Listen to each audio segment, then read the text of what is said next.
Next നമുക്കൊരു data set എടുക്കാം. അതായത് ഏജും ബോഡി മാസും ഗ്ലൂക്കോസും. ഇതിന് ഈ 3 ഫീച്ചറിനെ ബേസ് ചെയ്തിട്ട് നമുക്ക് ഡയബറ്റിക് ആണോ അല്ലയോ എന്ന് പ്രെഡിക്റ്റ് ചെയ്യണം. ഈ ഡയബറ്റിക് ആണോ അല്ലയോ എന്നുള്ള ഈ ഒരു ലേബൽസ് അല്ലെങ്കിൽ ടാർഗറ്റ് കോളം നമ്മൾ ഈ ഒരു ഡാറ്റ സെറ്റിൽ കൊടുത്തിട്ടില്ല. അത് ഇവിടെ വെച്ച് തന്നെ സെപ്പറേറ്റ് ചെയ്തിരിക്കണം. എക്സും വൈയും ആയിട്ടാണ് ഇവിടെ മാനുവലി എൻ്റർ ചെയ്തിരിക്കുന്നത്. അപ്പൊ എക്സ് ആയിട്ട് ഫീച്ചേഴ്സ് മാത്രമേ ഈ അറയിൽ കൊടുത്തിട്ടുള്ളൂ. അപ്പൊ നമ്മൾ സെപ്പറേറ്റ് സ്പ്ലിറ്റ് ചെയ്യേണ്ട കാര്യമില്ല. ഓക്കെ, ഒറ്റ ഡാറ്റ സെറ്റ് ആയിട്ടല്ല കൊടുത്തിട്ടുള്ളത്. എക്സില് ഫീച്ചേഴ്സും വൈയില് ആകെ പ്രഡിക്ഷന്റെ കോളം മാത്രമേ ഉള്ളൂ. ഓക്കെ, അപ്പൊ ഈ 3 ഫീച്ചേഴ്സും എന്താണ്? ഏജ്, ബോഡി മാസ്, ഗ്ലൂക്കോസ്, ഇതെല്ലാം എക്സ് ഫീച്ചേഴ്സ് ആണ്. ഈ ഒരു വൈയിലിരിക്കുന്നതിന് നമ്മൾ വൈയിലേക്ക് സെപ്പറേറ്റ് ചെയ്തിരിക്കുകയാണ്. ഡയബറ്റിക്, നോൺ ഡയബറ്റിക് നമുക്ക് ഓൾറെഡി സെപ്പറേറ്റ് ചെയ്തിട്ടാണ് ഡാറ്റ എൻ്റർ ചെയ്തിരിക്കുന്നത്. ഓക്കെ, ഇത് രണ്ടും അറയാണ്. എക്സ് എന്ന് പറയുന്നത് 2 ഡയമെൻഷണൽ അറയും വൈ എന്ന് പറയുന്നത് 1 ഡയമെൻഷണൽ അറയായിട്ട് നമ്മളിവിടെ ഡാറ്റ സെറ്റ് എടുത്തിരിക്കുകയാണ്. നമുക്കിനി ഇതില് കൊടുത്ത പ്രഡിക്ഷൻ എന്താണ്? ഡയബറ്റിക് ആണോ അല്ലയോ അല്ലെ? ക്ലാസിഫിക്കേഷൻ ടൈപ്പ് പ്രോബ്ലം ആണ്.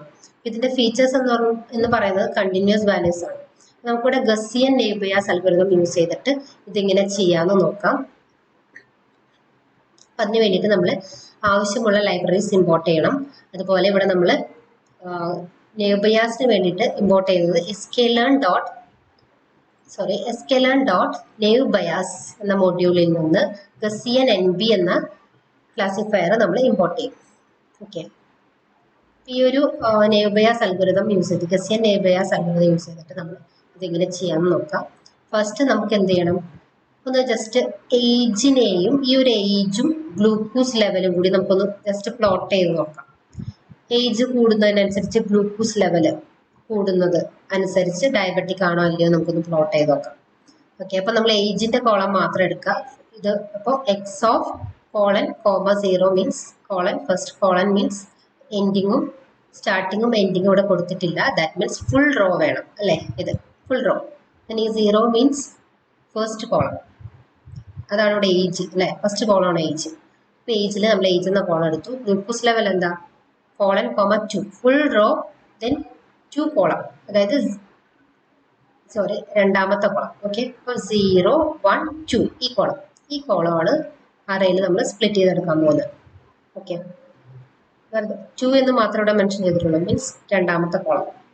ഓക്കെ, അതായത് ഗ്ലൂക്കോസ്, രണ്ടാമത്തെ കോളം ഗ്ലൂക്കോസ് അല്ലേ? ഗ്ലൂക്കോസ്.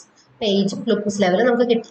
ഇനി ഇത് രണ്ട് നമുക്ക് പ്രിന്റ് ചെയ്ത് നോക്കാം. ഇതാണ് ഏജ് ഗ്ലൂക്കോസ് ലെവൽ. അപ്പൊ ഇത് നമുക്കൊരു ഗ്രാഫിൽ പ്ലോട്ട് ചെയ്ത് നോക്കാം. ഫിഗർ സൈസ് മെൻഷൻ ചെയ്യാം, ഫിഗർ എന്ന ഫംഗ്ഷൻ യൂസ് ചെയ്തിട്ട്. പിന്നെ നമ്മൾ സീബോൺ ആണ് ഇവിടെ സ്കാറ്റർ പ്ലോട്ട് ചെയ്യാനായിട്ട് യൂസ് ചെയ്തിരിക്കുന്നത്. മാറ്റ്പ്ലോട്ട്ലിബും സീബോണും നമ്മൾ വിഷ്വലൈസേഷൻ ലൈബ്രറീസ് ആണ്. ഓക്കെ, അപ്പൊ സ്കാറ്റർ പ്ലോട്ടിൽ നമ്മൾ ഇവിടെ HUE എന്നൊരു പാരാമീറ്റർ മെൻഷൻ ചെയ്തിട്ടുണ്ട്. അതായത് ഇന്റൻസിറ്റി, അതായത് ഈ ഒരു കളറിന്റെ ഇന്റൻസിറ്റി കൂടി കുറഞ്ഞു പ്രഡിക്ഷൻ അനുസരിച്ച് വരാൻ വേണ്ടിയിട്ടാണ് ഇവിടെ ഇങ്ങനെ സെറ്റ് ചെയ്തിരിക്കുന്നത് ഈ ഒരു പാരാമീറ്റർ. ഓക്കെ,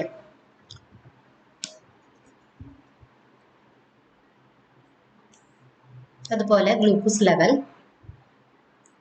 വൈയിൽ ഗ്ലൂക്കോസ് ലെവലും എക്സിൽ നമ്മൾ ഏജും, എക്സ് ഏജ്, വൈയിൽ ഗ്ലൂക്കോസ് ലെവൽ. ഓക്കെ,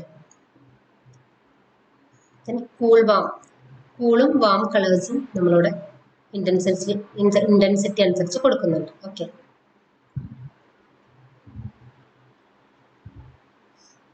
ഇനി S100 മീൻസ് ഒരു size, marker size, edge colour black എന്ന് കൊടുത്തിട്ടുണ്ട്.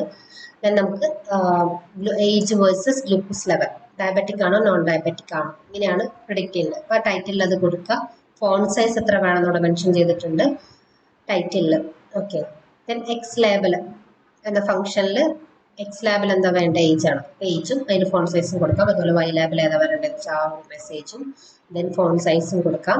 ദെൻ ലെജൻഡ് ഇവിടെ എന്താ കൊടുത്തേക്കുന്നത്? ഡയബറ്റിക് 1 ഓർ നോൺ ഡയബറ്റിക് 0, ആ ഒരു ടൈറ്റിൽ ഇവിടെ കൊടുക്കുക. ദെൻ plt.grid വന്നിട്ടുണ്ട്, റോസ് ആൻഡ് കോളംസ് ആയിട്ട് സ്പ്ലിറ്റ് ചെയ്ത്. ദെൻ plt.show ഇങ്ങനെ ഒരു ഗ്രാഫ് നമുക്ക് കാണാം. ഓക്കെ, ഇവിടെ ഏജ് കൂടുന്നതിനനുസരിച്ച് ഗ്ലൂക്കോസ് ലെവൽ കൂടുന്നുണ്ടല്ലേ? അപ്പം ഗ്ലൂക്കോസ് ലെവല് കൂടി നിൽക്കുന്ന, അതായത് ഈ റെഡ് ഇന്റൻസിറ്റി കൂടി വരുന്ന ഡോട്ട്സ് 1ഉം ഇന്റൻസിറ്റി കുറവുള്ള ബ്ലൂ കളേഴ്സ് എല്ലാം 0യും എന്ന് പ്രഡിക്റ്റ് ചെയ്യും. അതായത് ഏജ് കൂടുന്നതിനനുസരിച്ച് ഗ്ലൂക്കോസ് ലെവൽ കൂടുന്നുണ്ട്. ഗ്ലൂക്കോസ് ലെവൽ കൂടുന്ന ആൾക്കാർക്ക് ഡയബറ്റിക് ഉണ്ടെന്ന് ഈ ഒരു ഗ്രാഫിലൂടെ